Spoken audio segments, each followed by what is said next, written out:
Alright mga sir, pag-usapan natin ang karugtong dun sa lumubog na trailer na pinutol o inuncoupling na hindi inalam kung ano ang status ng surface ng pinagpuputulan.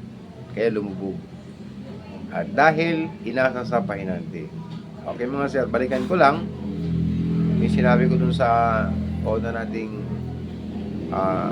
discussion na wag natin iasa sa pahinante. Tayo dapat ang unang-unang responsibility sa dala nating vehicle. Hindi ng pahinante. Nandyan ang pahinante para mag-ialala lang. Okay. So, ngayon, bibigyan natin ngayon ng corrective action yung lumubog na trailer na pinutol mo. Okay. Ito yun, di ba? Masa na yung paa. Yan. Okay, lumubog. So, di ba? Paano mo siya babalikan? Gayong nakalubog na. So, hindi na. Okay. Ano ang corrective action dito, mga sir? Okay. Unang-una,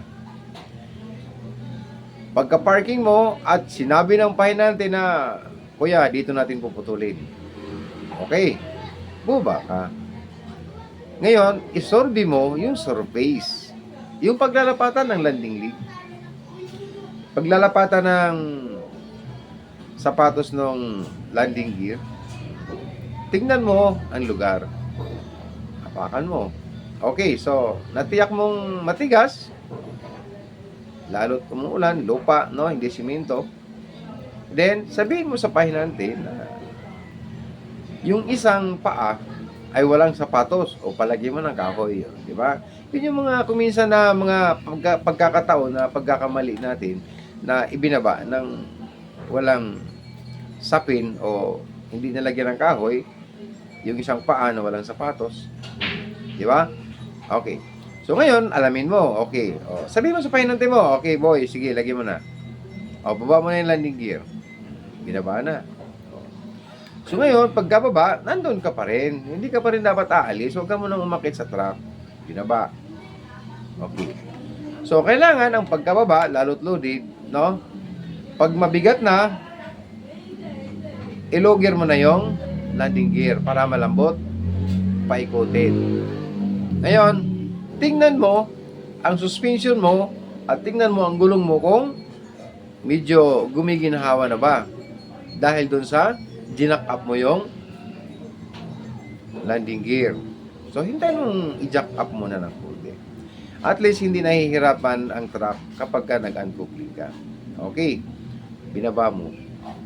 Ayan. O, tinulungan mo yung pahinante mo. Okay. May sapin, kompleto. Okay na.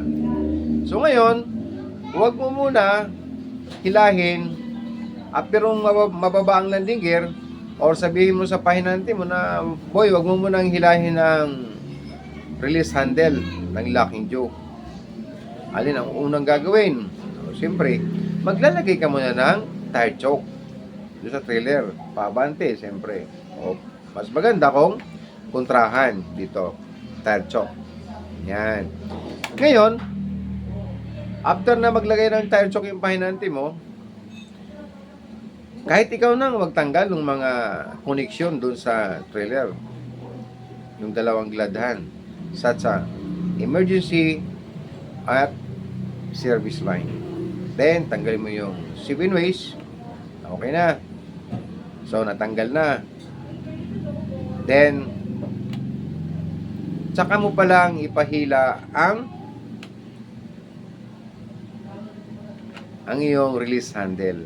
Yan. So, dapat, ang release handle, last mo nang ipapagawa. Di ba? Landing gear muna. Then, mga connection, 7 ways. Yung dalawang gladhan ng service at emergency. Then, pangatlo, yung release handle. Then, bago ka pa umakyat. At sabihin mo sa pahinante mo na, boy, wag mong pabayaan habang umaabante ako, titignan-tingnan mo ang kalagayan ng surface ng landing gear na kinalalapatan. At tingnan mo rin, yung mga tire choke, baka umahon yung gulong habang inaabante ko. Di ba? Okay. So, dahan-dahan ang abante mo. Pakiramdaman mo, silipin mo sa side mirror yung gilid. Yan. Silipin mo sa side mirror yan. Kung ano ang kanyang kilos habang hinihila mo yung tractor mo. Okay. Pagkabunot mo, ito na, bubunutin mo na. Pagkabunot mo, dahan-dahan, di ba? Pagkabunot, stop. Pagkabitaw sa fifth wheel, hinto mo. Yung nandun pa siya sa may point ng chassis at slider. Basta pagkabitaw lang sa fifth wheel, stop mo. Anong gagawin mo? Bumaba ka. Siyempre, parking brake mo. Bumaba ka. Pagkababa mo, silipin mo to. Then, silipin mo ang landing gear kung wala bang magiging problema dun sa surface. Malalaman mo naman yan eh. Makikita mo kung dahan-dahang lumulubog. Mga siguro, hintayin mo mga 3 minutes. Yan. Pag hindi mo nakitang lumulubog at panatag na panatag ka sa surface na talagang matigas, dahil yan, malamang sa malamang, nakalapat na yan dahil bumitaw na sa fifth wheel, bumaba na. Diba? Nandito na. Okay. Ngayon, after 3 minutes, sigurado ka na hindi lulubog o tsaka kayo na abante. Di ba? Akit ka, then dahan-dahan pa rin na ay abante mo. Then, huwag mong ilayo. Hanggang dito pa din. Huwag mo nang iwanan. Di ba? Manatili ka muna rito. Then, balik ka ulit. Tingnan mo ulit yung surface dito sa landing gear. Okay? O, bago mo pa ipaalis yung tire choke sa pahinante mo. Yan. Then, masakay mo na pahinante mo, sakay ang tire choke, then, tsaka pa kayo aalis. Natiyak nyo na walang nagiging problema o walang magiging problema ang inyong pagkakaputol sa inyong trailer dun sa lugar bago nyo iwanan. Ganun yan mga sir. Para sigurado.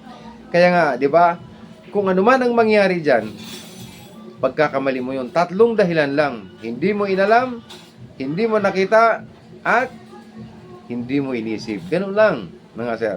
You didn't think, you didn't know, you didn't see. Yun ang dahilan. Okay mga sir, sana mayroon tayong natutunan para magiging safe at maayos ang ating trabaho para iwas abala. Kasi pagka nangyari yan, tayo din ang naaabala. At, siyempre, kawalan din natin. Dahil hindi tayo makakabiyahe. Di ba? Mapapagalitan pa tayo ng boss natin. Kawalan din nung nangyari nung truck. Kawalan din ng boss mo yun. Dahil gastusin yun. Di ba? Okay mga sir, maraming salamat at abangan nyo na naman ang pangatlong yugtong ng ating coupling and uncoupling. May karugtong ba ito mga sir? Maraming karugtong ito. Tuturo natin kung ano ang mga proper na coupling and uncoupling para maging ligtas ang ating trabaho sa bawat oras. Maraming salamat mga sir.